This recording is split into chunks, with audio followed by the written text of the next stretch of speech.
ஆதியாகமம் அதிகாரம் 32 வசனம் 1. யாக்கோபு பிரயாணம் பண்ணுகையில் தேவதூதர்கள் அவனை சந்தித்தார்கள். வசனம் 2.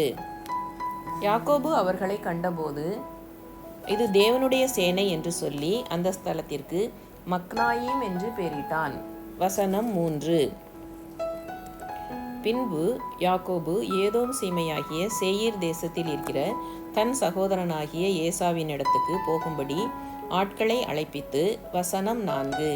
நீங்கள் என் ஆண்டவனாகிய ஏசாவினிடத்தில் போய் நான் இதுவரைக்கும் லாபானிடத்தில் தங்கியிருந்தேன் என்றும் வசனம் 5. எனக்கு எருதுகளும் கழுதைகளும் ஆடுகளும் வேலைக்காரரும் வேலைக்காரிகளும் உண்டென்றும் உம்முடைய கண்களில் எனக்கு தயவு கிடைக்கத்தக்கதாக ஆண்டவனாகிய உமக்கு இதை அறிவிக்கும்படி ஆட்களை அனுப்பினேன் என்றும் உம்முடைய தாசனாகிய யாக்கோபு சொல்ல சொன்னான் என்று சொல்லும்படி கட்டளை கொடுத்து தனக்கு முன்னாக அவர்களை அனுப்பினான். வசனம் 6. அந்த ஆட்கள் யாக்கோபினிடத்துக்கு திரும்பி வந்து நாங்கள் உம்முடைய சகோதரனாகிய ஏசாவினிடத்திற்கு போய் வந்தோம், அவரும் 400 பேரோடே உம்மை எதிர்கொள்ள வருகிறார் என்றார்கள். வசனம் 7. அப்பொழுது யாக்கோபு மிகவும் பயந்து வியாகுலப்பட்டு தன்னிடத்தில் இருந்த ஜனங்களையும் ஆடு மாடுகளையும் ஒட்டகங்களையும் 2 பகுதியாக பிரித்து வசனம் 8.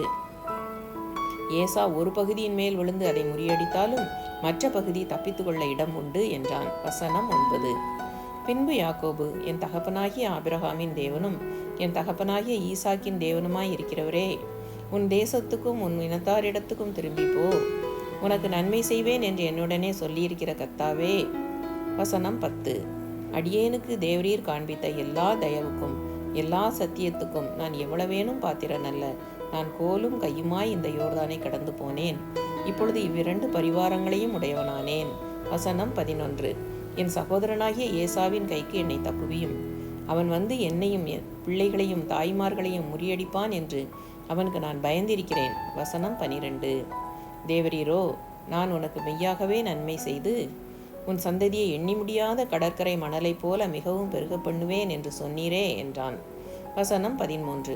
அன்று ராத்திரி அவன் அங்கே தங்கி தன் கைக்கு உதவினவைகளிலே தன் சகோதரனாகிய ஏசாவுக்கு வெகுமானமாக வசனம் 14 200 வெள்ளாடுகளையும் 20 வெள்ளாட்டு கடாக்களையும் 200 செம்மறியாடுகளையும் 20 ஆட்டுக்கடாக்களையும் வசனம் 15 பால் கொடுக்கிற 30 ஒட்டகங்களையும் அவைகளின் குட்டிகளையும் 40 கடாரிகளையும் 10 காளைகளையும் 20 கோழிகை கழுதைகளையும் 10 கழுதை குட்டிகளையும் பிரித்தெடுத்து வசனம் 16 வேலைக்காரர் கையில் ஒவ்வொரு மந்தையை தனித்தனியாக ஒப்புவித்து நீங்கள் மந்தைக்கு முன்னும் பின்னுமாக இடம் விட்டு எனக்கு முன்னாக ஓட்டிக்கொண்டு போங்கள் என்று தன் வேலைக்காரருக்கு சொல்லி வசனம் 17 முன்னே போகிறவனை நோக்கி என் சகோதரனாகிய ஏசா உனக்கு எதிர்பட்டு நீ யாருடையவன், எங்கே போகிறாய், உனக்கு முன் போகிற மந்தை யாருடையது என்று உன்னை கேட்டாள்.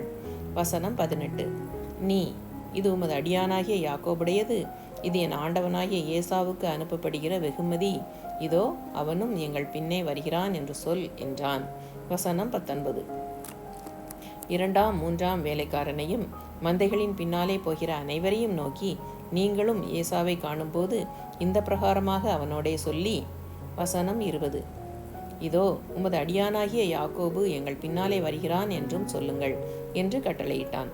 முன்னே வெகுமதியை அனுப்பி அவனை சாந்தப்படுத்தி கொண்டு பின்பு அவன் முகத்தை பார்ப்பேன், அப்பொழுது ஒருவேளை என் பேரில் தயவாய் இருப்பான் என்றான். வசனம் 21 அந்தபடியே வெகுமதி அவனுக்கு முன் போயிற்று. அவனோ அன்று ராத்திரி பாளையத்திலே தங்கி வசனம் 22 ராத்திரியில் எழுந்திருந்து தன் 2 மனைவிகளையும் தன் 2 பணிவிடைக்காரிகளையும் தன்னுடைய 11 குமாரரையும் கூட்டிக் கொண்டு யாப்போக்கு என்கிற ஆற்றின் துறையை கடந்தான். வசனம் 23 அவர்களையும் சேர்த்து ஆற்றை கடக்க பண்ணி தனக்கு உண்டான யாவையும் அக்கறைப்படுத்தினான். வசனம் 24 யாக்கோபு பிந்தி தனித்திருந்தான். அப்பொழுது ஒரு புருஷன் பொழுது விடியும் அளவும் அவனுடனே போராடி வசனம் 25 அவனை மேற்கொள்ளாததை கண்டு அவனுடைய தொடைச்சந்தை தொட்டார். அதனால் அவருடனே போராடுகையில் யாக்கோபின் தொடைச்சந்து சுளுக்கிற்று. வசனம் 26 அவர் நான் போகட்டும், பொழுது விடுகிறது என்றார்.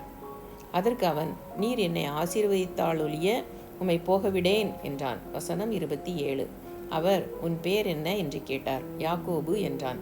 வசனம் 28. அப்பொழுது அவர், உன் பேர் இனி யாக்கோபு என்னப்படாமல் இஸ்ரவேல் என்னப்படும். தேவனோடும் மனிதரோடும் போராடி மேற்கொண்டாயே என்றார். வசனம் 29. அப்பொழுது யாக்கோபு, உம்முடைய நாமத்தை எனக்கு அறிவிக்க வேண்டும் என்று கேட்டான். அதற்கு அவர், நீ என் நாமத்தை கேட்பானேன் என்று சொல்லி அங்கே அவனை ஆசீர்வதித்தார். வசனம் 30. அப்பொழுது யாக்கோபு, நான் தேவனை முகமுகமாய் கண்டேன், உயிர் தப்பி பிழைத்தேன் என்று சொல்லி அந்த ஸ்தலத்துக்கு பெனியேல் என்று பெயரிட்டான். வசனம் 31. அவன் பெனியேலை கடந்து போகையில் சூரியன் உதயமாயிற்று. அவன் தொடை சுளுக்கினாலே நொண்டி நொண்டி நடந்தான். வசனம் 32. அவர் யாக்கோபுடைய தொடை சந்து நரம்பை தொட்டபடியால் இஸ்ரவேல் புத்திரர் இந்நாள் வரைக்கும் தொடை சந்து நரம்பை புசிக்கிறதில்லை.